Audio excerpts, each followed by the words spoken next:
Okey, semua boleh nampak slide ni? Cik Mahani boleh nampak kan? Boleh. Okey, Boleh. kalau kita yang lain, yang lain pun boleh nampak lah. Okey, sebenarnya topik saya ni adalah topik ceramah yang saya biasa buat kat mana-mana organisasi panggil saya lah. Di bawah tajuk besar dia amalan urus duit individu ataupun Audi. Walaupun bagaimanapun, pengurusan aliran tunai, cash flow management adalah salah satu sub modul dalam amalan urus duit individu tersebut lah. Sebenarnya ilmu pasal cash flow management ni, ilmu yang paling awal yang perlu kita tahu sebaik saja kita mendapat gaji yang pertama. Tapi sayangnya kat mana-mana universiti kita tak kira IPTA atau IPTS, student tidak didedahkan perkara ini. Menyebabkan ramai yang kalau kita tengok, saya sendiri pun suatu ketika dahulu bila awal dapat gaji dalam setahun dua yang pertama tu, kalau dapat 1000 lah habis, 2000 lah habis. That's why kenapa sebenarnya ilmu ni perlu kita tahu peringkat awal lagi. Daripada gaji yang pertama lah kita tahu ilmu tentang cash flow management ni. Okey. Pertamanya, bahagian pertama, anda dan pendidikan kewangan. Kalau kita tengok, kenapa pendidikan kewangan ini penting? Sebab yang pertamanya, sebab sebagian besar kehidupan kita berkisar tentang wang. Kita mungkin pernah dengar orang cakap, wang bukan segala-galanya. Tetapi, tidak dapat tidak, pada hari ini, segala-galanya, hampir segala-galanya memerlukan wang. Betul kan? So, nak tak nak kita kena belajar tentang ilmu pengurusan kewangan. Okey, yang keduanya sebab pendapatan kita terhad. Lebih lagi kalau tuan-tuan atau puan-puan yang berada kat sini kerja makan gaji. Tak kisahlah makan gaji dengan government ataupun sektor swasta. Kalau gaji kita 3,000, kita dah tahu dah bulan depan gaji kita mesti 3,000 juga. Month 3,000 lagi. Mungkin kau naik gaji pun pada Januari tahun depan. Itu pun mungkin sekadar 5%, 6%, 10%. Depends pada kita punya performance. Jadi, secara kasar pendapat kita adalah terhad. Kalau yang kerja macam peniaga tu lagilah. Kadang-kadang tak menentu income-nya. That's why kenapa kita perlu ada ilmu pendidikan kewangan. Yang keduanya supaya kita dapat urus kewangan kita yang lebih sistematik. Supaya kita tahu dengan kewangan kita yang sebanyak ni macam mana kita uruskan untuk perbelanjaan kita. Supaya tidak overspend. Lepas tu, setiap orang ni ada matlamat kewangan masing-masing. Contohlah kalau kita baru grad sekalipun, kita mungkin dah plan untuk beli rumah yang pertama, nak berkahwin. Lepas tu bila ada anak, macam mana kita nak settlekan tabung berikan anak supaya bila anak kita masuk universiti nanti tu kita tak payah hutang satu sen pun dengan PTPTN. Macam itulah. Dan matlamat kewangan yang lain lah itu depends pada individu. Okay, kesilapan utama dalam penjagaan kewangan. Pertamanya sebab kita kewangan sebenarnya. Kita rasa macam okeylah duit aku ni banyak kot. So bolehlah nak spend suka hati.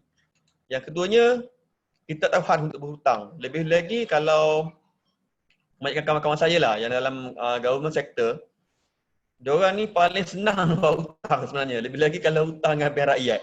Dah lah interest rate terendah kan dalam 4% je. Lepas tu kadang-kadang maksimum diorang hentam dia punya slip gaji tu. Banyak untuk hutang je. Kalau hutang ni bermanfaat tak apa. Ini banyak hutang yang kadang-kadang tak perlu pun sebenarnya.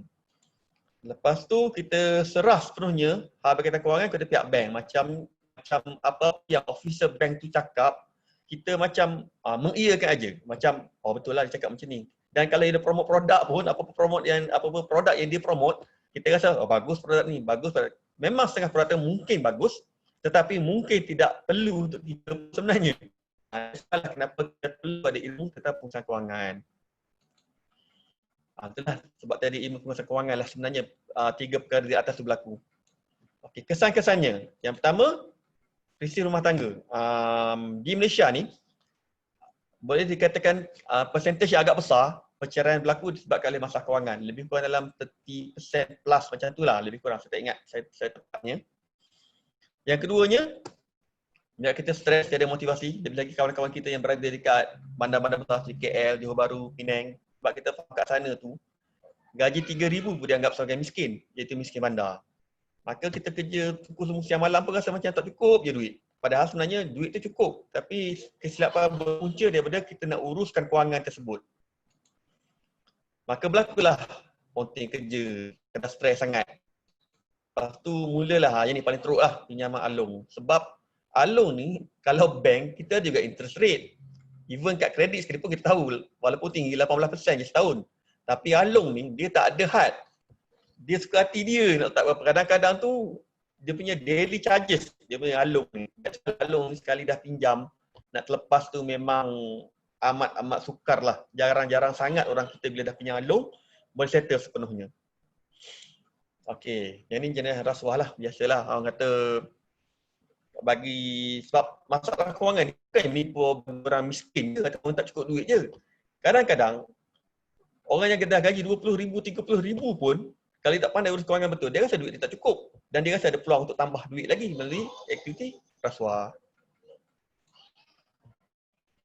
Okey, so far okey kan setakat ni? First time saya buat ceramah melalui online ni. Okey. Saya tak okey okey, kalau rasa tak faham boleh terbaik. boleh stop saya. Itu je. Okey, sekarang ni baru kita nak masuk aliran wang tunai. Sebab tadi kita nak faham dulu kenapa kita belajar kewangan dan kesilapan yang pernah dibuat oleh orang yang tak ada ilmu kewangan. Termasuk saya sendiri. Saya sendiri pun lewat dapat ilmu ni.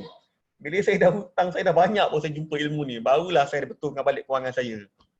So, macam tuan-tuan pun, harapan saya semua kita sama-sama dapat betulkan balik diri kita ataupun kalau dah betul pun alhamdulillah boleh turunkan ilmu kepada kawan-kawan kita, rakan sekerja kita, ejen-ejen kita dan juga anak-anak kita insya-Allah. Okey, sekarang ni kita nak memahami pengurusan aliran tunai bahagian 2. Iaitu topik utama kita lah. Okey, yang pertama aliran tunai kita ataupun cash flow kita ni dia ada 2 komponen. Yang pertama pendapatan aliran masuk ataupun flowing in, yang duit apa-apa income yang akan menyebabkan income. Yang keduanya, pembelanjaan aliran wang keluar ataupun flowing out. Duit kita apa keluar disebabkan biasanya oleh expenditure lah. So sekarang ni kita kena kontrol duit masuk supaya kita boleh kontrol duit keluar. Okey. Okey. Pendapatan. Okey, ingat kan tadi ada pendapatan luar aliran wang masuk dan juga aliran keluar. Okey, aliran wang masuk ni tidak adalah daripada pendapatan. Dan pendapatan itu sendiri kita kena identify dia, kita ada 2 jenis pendapatan sebenarnya. Yang pertama iaitu pendapatan tetap, itu kita panggil aktif. Yang ni adalah seperti apa yang majoriti kita buat sekarang, iaitu kita sebenarnya pendapatan tetap atau pendapatan aktif ni ialah kita bekerja untuk dapatkan wang sebenarnya. Okey. Dan ada pendapatan yang kedua, yang inilah kita nak kejar sebenarnya. Bila kita ada financial planning yang betul melalui cash flow management, insya-Allah kita akan dapatlah pendapatan tidak tetap iaitu passive income. Passive income ni ialah di mana money working for you. Tadi kita working for money, sekarang ni money working for us. Sekarang ni kita dapat je duit. So saya percaya tuan-tuan puan-puan dekat sini pun memang mengimpikan untuk dapat satu pendapatan tetap dan pendapatan pasif setiap bulan kan. Ibarat gaji kita lah, setiap bulan dapat je. Pendapatan ini terdiri daripada pertama gaji dan upah bagi tuan-tuan yang kerja di sektor government ataupun sektor swasta. Yang keduanya bagi siapa tuan-puan yang ada perniagaan kat sini adalah hasil perniagaan tuan-tuan tersebut. Bagi kalau ada petani atau peternak di kalangan kita ni, petani ada aktiviti peternakan tersebut adalah boleh menghasilkan pendapatan aktif. Mungkin hasil jualan daripada pertanian peternakan tersebut, haiwan dan ikan semuanya. Okey, ciri-cirinya ialah pendapatan aktif ni dia jumlah dia tetap. Ataupun kalau macam lebih lagi kalau siapa yang makan gaji lah, macam kerja kat swasta, kerja kat government. Kita tahu dah gaji, kata bulan 3,000, bulan depan memang 3,000 lah. Nak jadi naik pun mungkin tahun depan kan. Tetapi bagi kawan-kawan kita yang berniaga, seorang ahli perniagaan, memang tak tentu. Kadang-kadang bulan ni 1,000, depan boleh 1,500. Walau bagaimanapun kita boleh buat satu average pattern lah. Maknanya sebulan tu berapa kita akan dapat. Okay, so far clear Okey, dah nama pendapatan aktif. Bila pendapatan aktif ni, kita kena berada di tempat tersebut. Maksudnya, apabila kita tak ada, pendapatan aktif kita akan terhenti lah sebab tiada aktiviti ekonomi. Contoh macam tuan-tuan seorang pekerja yang perlu pergi office. Kalau tuan-tuan tak pergi office, macam mana bos tuan-tuan nak bayar gaji tuan-tuan? Tuan-tuan kena terminate ataupun kena sack daripada kerja tu kan. Siapa yang ada kedai runcit, dia kena buka lah kedai runcitnya. Barulah pelanggan akan datang masuk dalam kedai runcit tersebut untuk beli barang dan sebagainya. Kalau tuan-tuan seorang penternak, tuan-tuan perlulah pergi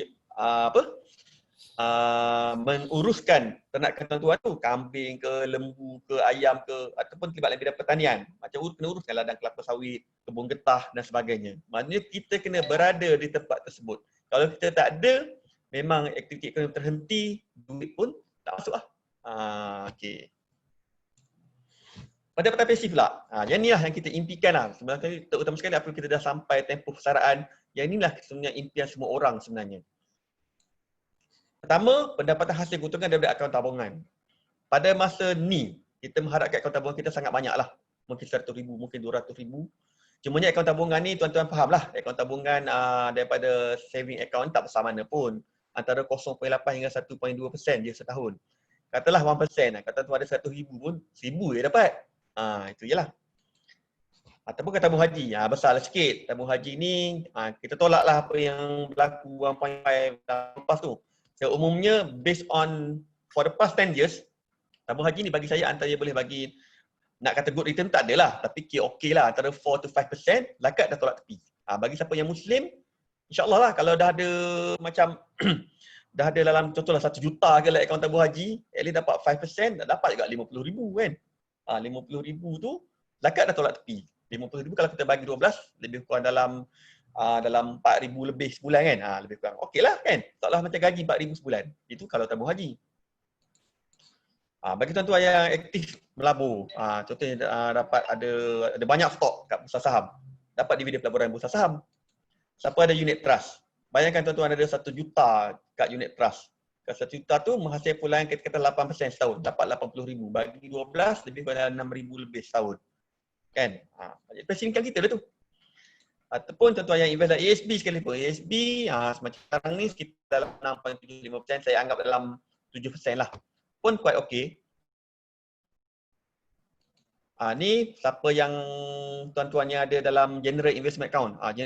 General Investment Account atau GIA ni, atau GIA ni sebenarnya adalah fixed deposit. Tapi fixed deposit yang versi Islamik.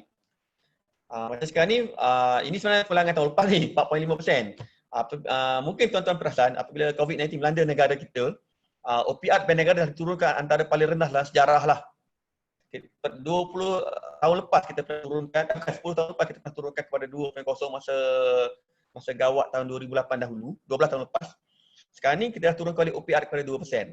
Apabila OPR turun, secara tak langsung apa-apa saving account, GIA akan turun. Sekarang ni normally fixed deposit kat bank, kalau tuan-tuan tengok kat bank sekarang ni paling besar pun BSN term deposit, dia bagi 2.45%. Itu paling tinggi. Bank-bank lain kemarin bawah 2.45. 2.2 ada, 2.1 ada, 2.0 ada. Okey.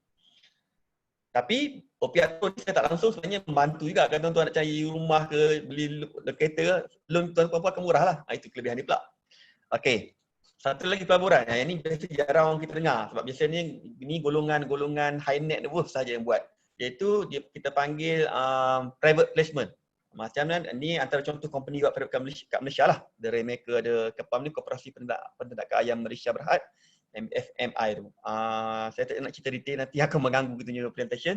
Cumanya bahasa mudahnya private placement ni company ni yang raise fund dengan cara dia collect duit ada public.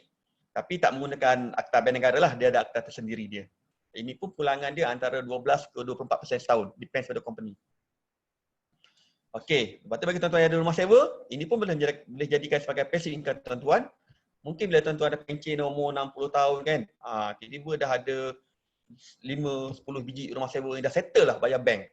Dah lah, tu dapat pulangan macam kita punya gaji lah. Passive income lah semua ni. Jadi sisi dia macam saya cakap tadi, jumlah dia tidak tetap, tidak menentu. Tapi insya-Allah dia akan berterusan. So far okey, kalau laju sangat beritahu. Okey, pendapat tadi adalah maksudnya kalau macam kita buka pipe lah. Kalau buka pipe kat rumah kita keluar air kan. Ini ibarat tuan-tuan ada satu pipe duit. So tadi pendapatan masuk. Okey, kita dah identify pendapatan masuk kita tadi daripada aktif atau pasif. Sekarang ni kita kena identify pula perbelanjaan kita supaya kita kenal yang mana kita patut utamakan, yang mana kita patut kemudiankan. Okey, perbelanjaan kita, cash flow kita. Okey, untuk pertama, inilah biasa orang kita habiskan duit lah, membeli barang dan perkhidmatan untuk keperluan hidup, goods and services. Dan perbelanjaan kita ada 3 kategori. Yang pertama, perbelanjaan tetap. Kedua, perbelanjaan yang berubah. Yang ketiga, perbelanjaan budi bicara. Okey. Kita akan pergi lebih detail. Perbelanjaan tetap ni apa dia? jumlah dia sama. Kita memang plan dia untuk bayar setiap bulan sebenarnya dan memang wajib dibayar. Jumlah dia sama, kita memang plan, memang rancang untuk bayar dan kita memang wajib utamakan yang ni dahulu sebelum kita buat perbelanjaan lain.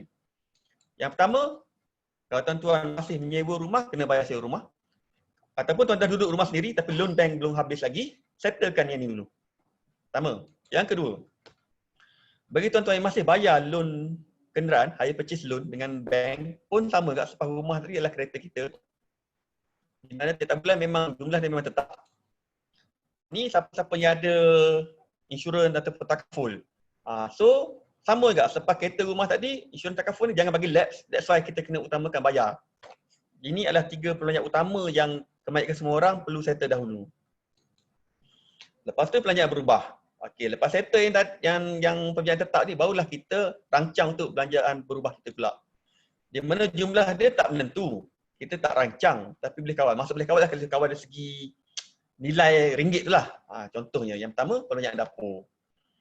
Saya percaya tak ada pun orang kat sini, dalam tuan-tuan yang kat sini yang belanja dapur kalau bulan ni RM200, ada RM600, bulan depan maintain RM600. Mungkin jadi kurang sikit, mungkin lebih sikit. Itu yang maksud saya boleh dikawal. Contohnya kalau dah gaji tetap, kita boleh set dah kita punya belanjaan dapur kita sepatutnya mungkin sekitar RM500, mungkin RM600 ataupun bagi tuan-tuan yang ada bisnes, kebetulan bulan ni alhamdulillah dapat rezeki, dapat bonus lebih kan.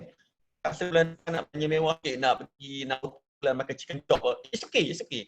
Asalkan masih dalam range dia. Range dia nanti tu di penghujung slide ni nanti ada formula dia. Jangan risau. Cuma nak bagi tuan-tuan faham basic dia dulu.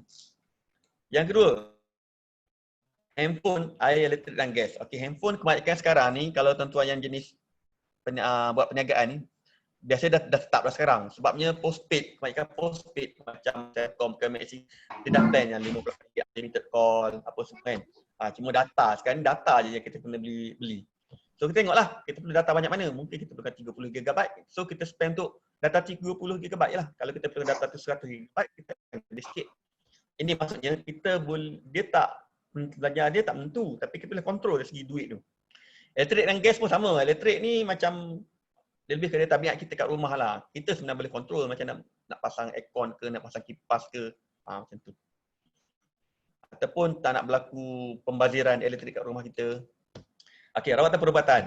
Kita ada 2 option kita hari ni. Yang pertamanya kita boleh pergi yang bayar RM1, macam kita pergi klinik Satu Malaysia atau hospital kerajaan. Tapi drawback dia ialah kita kena beratur lah, kena tunggulah kan. Tapi kalau itulah kita mampu, kita buatlah yang tu. Kalau siapa yang mampu, it's okay. Nak pergi klinik swasta yang bayar demam RM50, RM60, jumpa pakar yang bayar RM120, it's okay. Tapi masih dalam formula dia.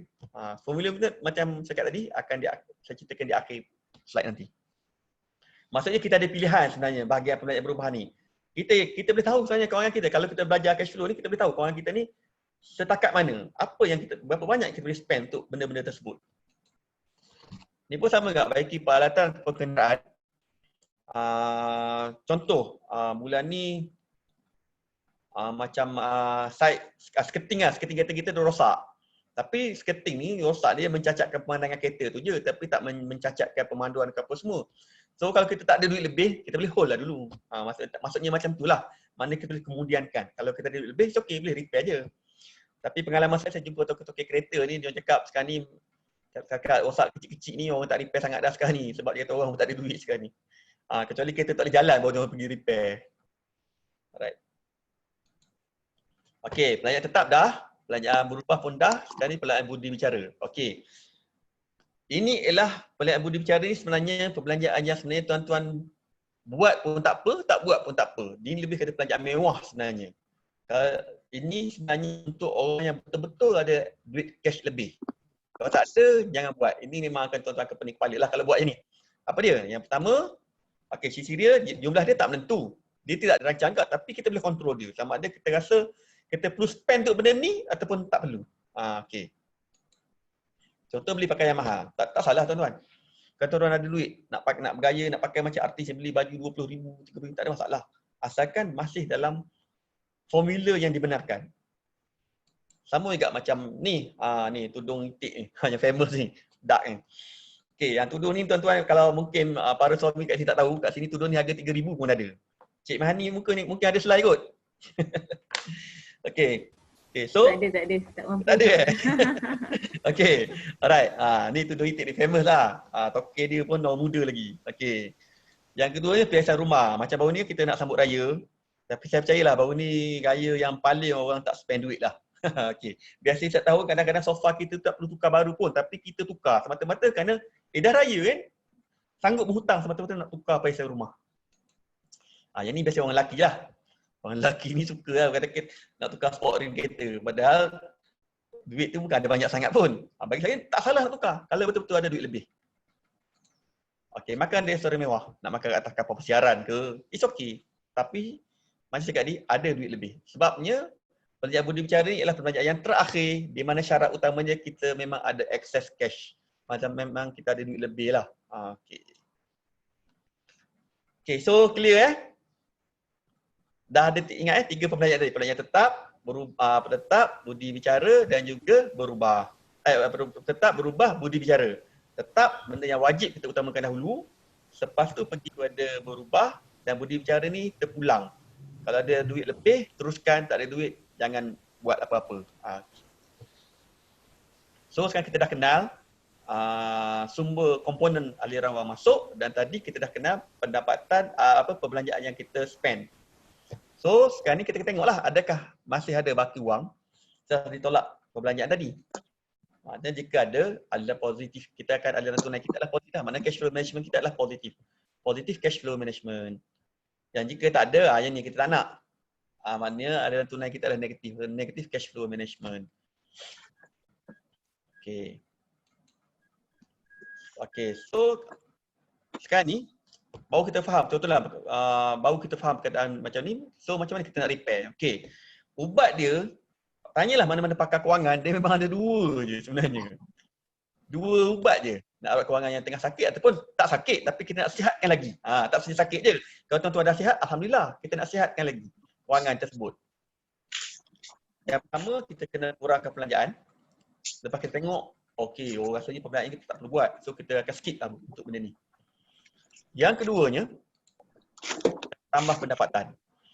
Okey, siapa yang boleh respon lah ya. Antara kurangkan pendapatan dengan tambahkan kurang perbelanjaan dengan tambah pendapatan ni, rasa-rasa mana paling senang nak buat? Kurangkan berbelanja. Kurang belanja. Kurang belanja Boleh je kat Kebanyakan ceramah yang saya buat, kata-kata peserta cakap, nak kurang belanja macam mana cik? Yang ada sekarang ni pun ngam-ngam je. Jadi sebenarnya tak kisah. Kurang belanjaan boleh, tambahkan pendapatan boleh. Maksudnya kalau tuan-tuan rasa dah tak boleh nak kurang belanja, memang tak nak terpaksa buat tambah pendapatan lah. Tak kisahlah, buatlah kerja part time apa-apa pun. Jangan mengganggu kerja hakiki. Okey, sebab kalau kita tengok menteri kita yang dulu pun dia sudah ada sampai kerja tambahan ni. Okey. Okey. Alright. So, ni kita tengok. Ini ialah apa yang orang biasa buat. Dia orang pergi kerja, they go to work to earn income. Lepas tu katalah income tu 3,000. Maka 3,000 dibelanjakan sepenuhnya untuk beli needs and wants. Macam keperluan dan kehendak. Okey.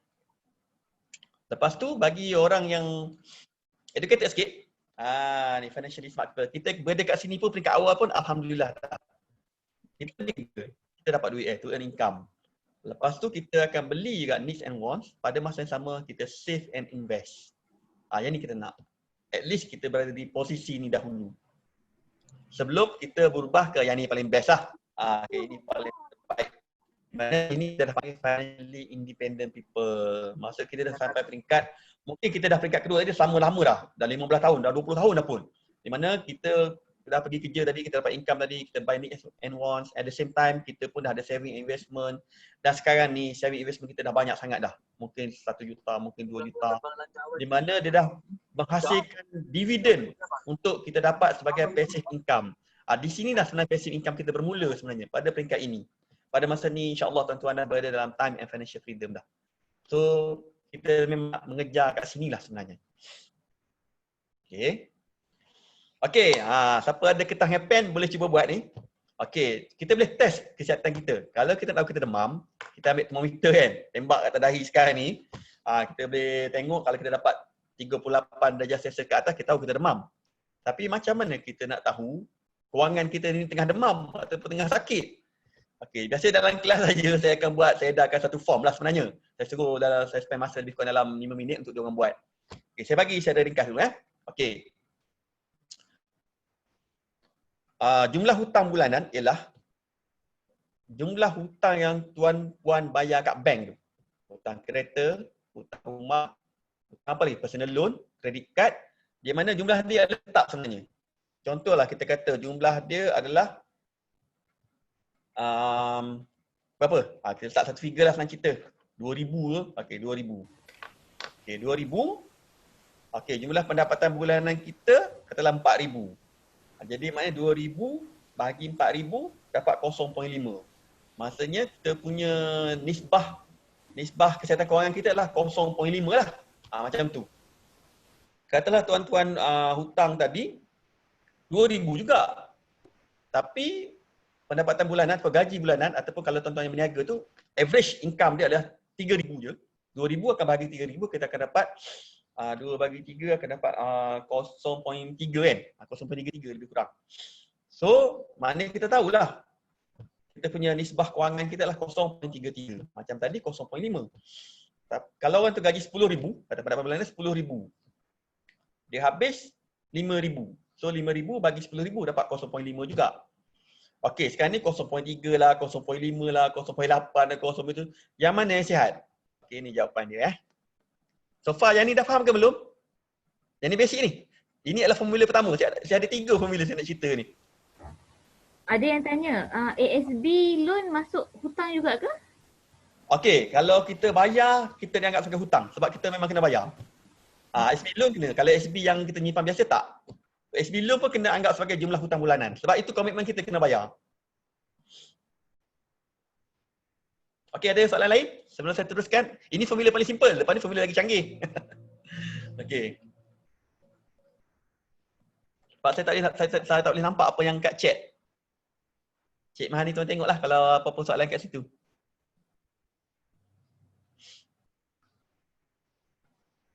Okey. Saya rasa semua okey kot. Kalau semua okey, ni jawapan dia Okey, tuan-tuan ingat formula ni, screenshot pun tak apa. Sebab benda ni adalah benda formula pertama yang tuan-tuan kena tahu. Jumlah hutang bulanan. Okey. Okey, 0.4 adalah sihat. Okey, apa maksud 0.4? 0.4 tadi contoh tadilah. Contoh bahasa mudahnya kalau kita gaji 5,000. Tapi kita punya hutang bulanan kat bank hanya 2,000 saja kita bayar. Jadi maksudnya 40%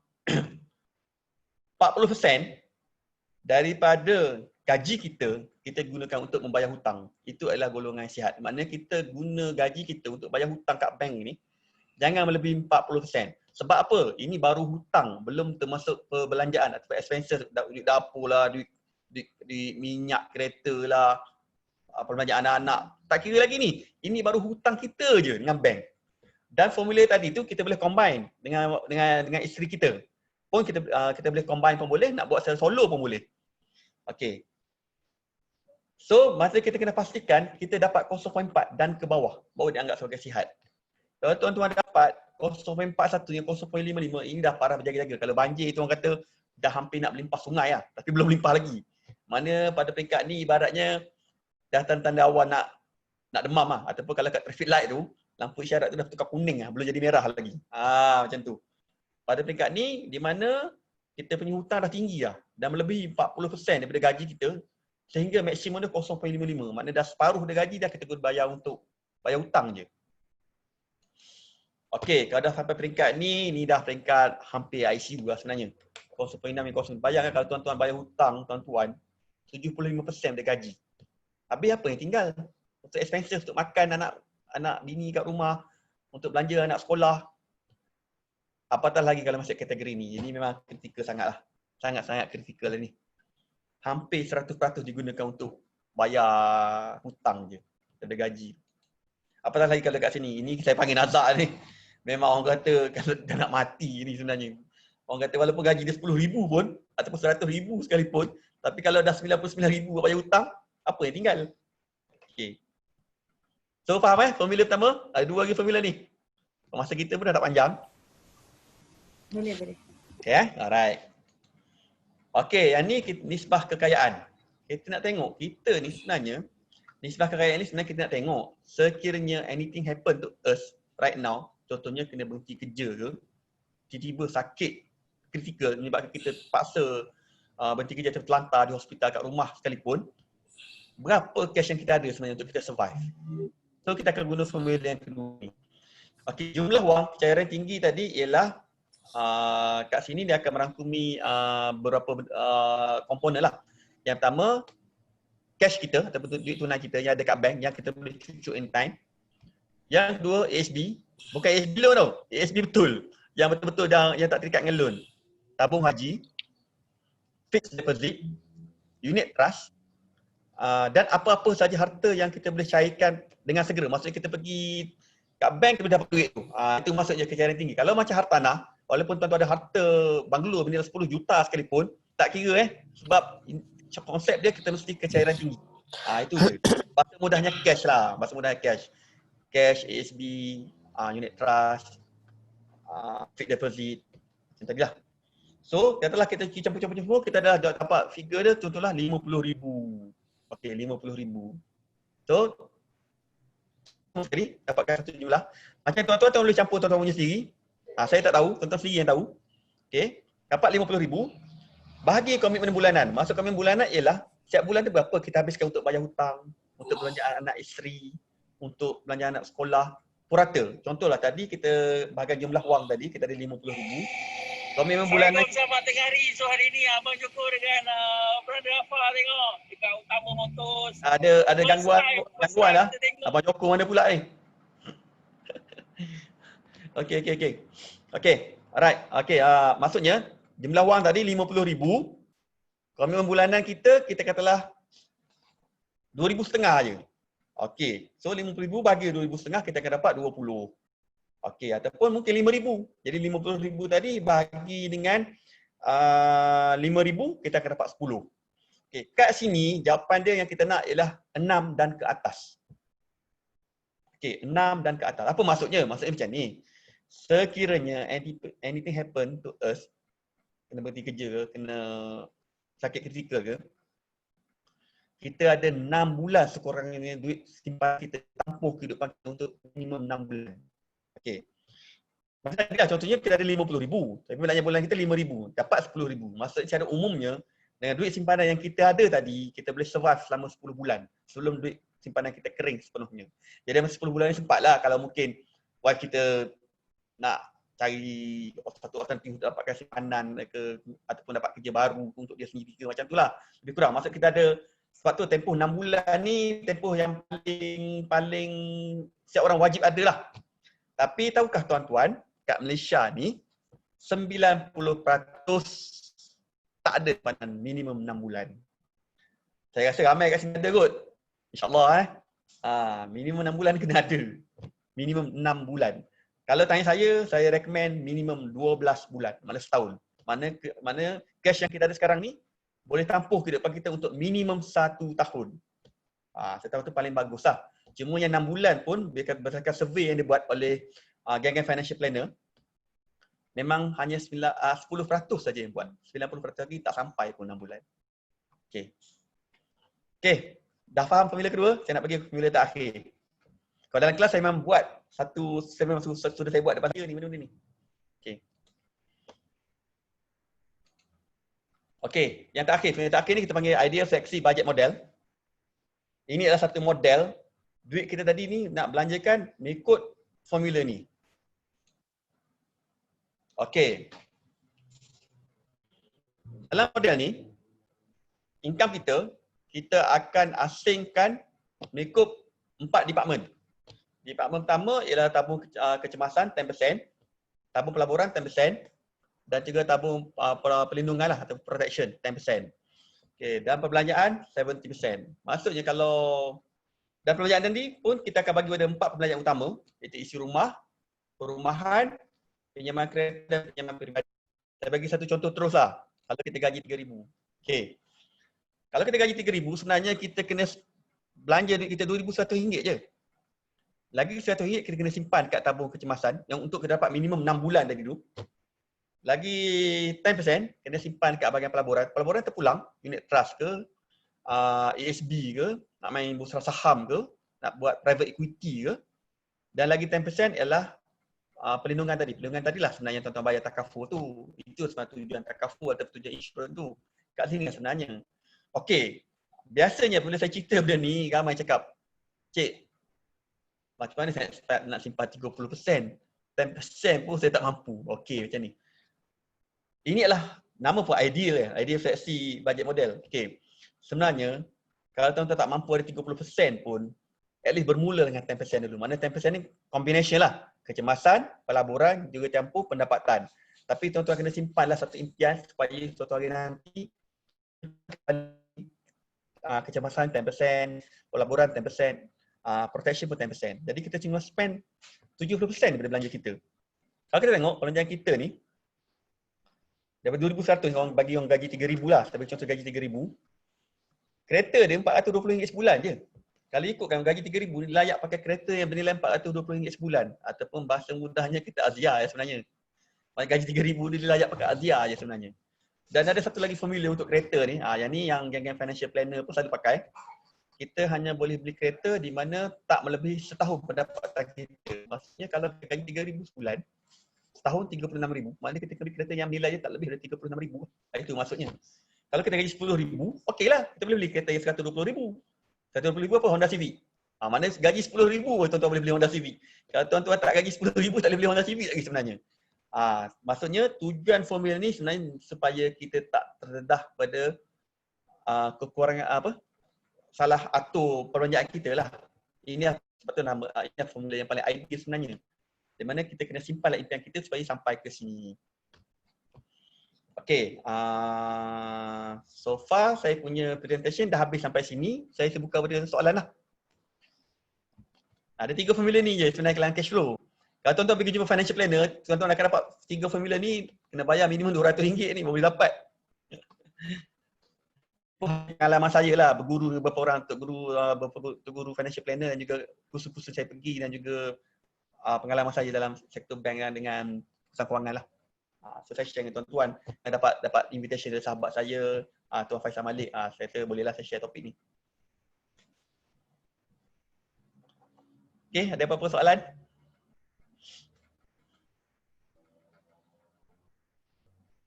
Sekejap okey, ada soalan. Ada fahaman ASB loan sebagai alat kewangan ataupun force saving. Apa pendapat Tuan Farabi? Oh, okey. Ini pandangan peribadi saya Okey,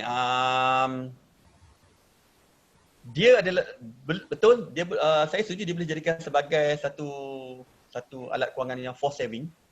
Cumanya dia adalah force saving yang paling orang cakap kalau kita mampu cari jalan lain lah. Sebenarnya banyak sebenarnya. Cuma kita kena mendedahkan diri kita dengan khusus-khusus perusahaan kewangan lah. Sebab banyak lagi kaedah-kaedah lain. Contohnya macam tadi, kalau kita boleh ikut formula tadi tu, yang 10% untuk investment, 10% untuk protection apa semua. Kat situ kita boleh dapat investment lebih bagus sebenarnya. Tapi bukan sekata ASB tak bagus. Tak, bukan. It's okay. Daripada tak ada langsung. At least kalau dia ada juga inisiatif dia, at least dia rasa dia force dia untuk menyimpan setiap bulan. Cumanya boleh buat sebagai permulaan untuk dia start dengan yang ASB loan tadi tu. Cuma lepas tu bila dia dah ada macam satu kemahiran lain ataupun dia kena carilah ilmu tu, sebenarnya banyak jalan-jalan lain yang sebenarnya tanpa dia perlu buat loan. Sebabnya bila dia buat betul dia force saving, tapi kita ingat benda tu adalah loan. Bila loan adalah komitmen, dia akan menghalang individu tersebut untuk buat loan lain. Contohnya nak beli rumah terhalang sebabkan kerana loan ASB tadi besar sangat. Sebab dia buat maksimum 200,000. Contoh. Jadi pada pandangan saya boleh, tapi kalau ada jalan lain, cari jalan lain. Supaya tidak menghalang perancangan kewangan kita yang lain. Sebab kalau boleh kita nak kurangkan komitmen bulanan yang kita perlu buat hutang banyak-banyak. Termasuklah hutang ASB. Itu pandangan peribadi saya lah. Berdasarkan pengalaman saya. Okay, ada soalan lain?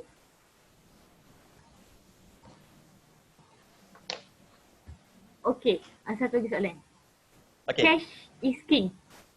Dia tanya tu Okey. je. Cash is king. Macam apa pendapat Okey. Tuan Farabi? Okey, alright.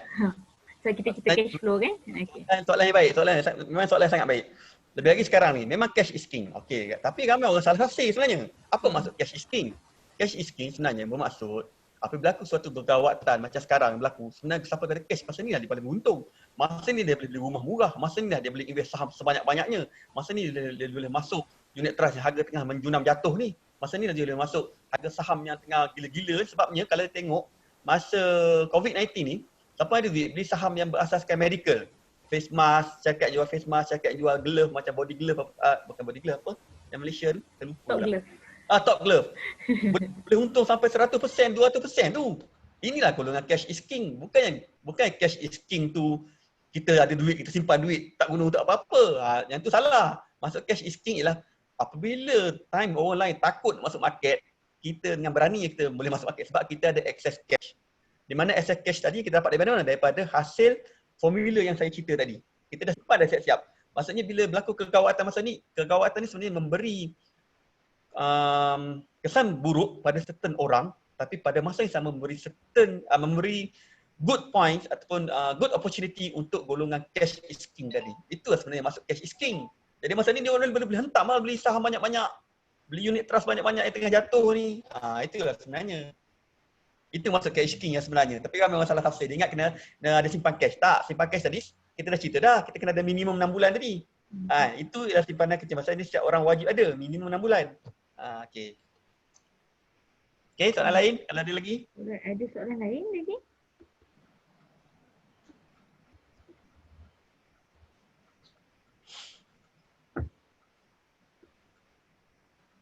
Okey, rasanya dah tak ada lagi soalan daripada. Okey, ada lagi. Dalam keadaan sekarang, apa langkah pertama yang perlu diambil bagi orang awam? Maksudnya dalam keadaan COVID, krisis sekarang lah. Apa yang patut kita buat? Untuk orang awam Okey. Alright.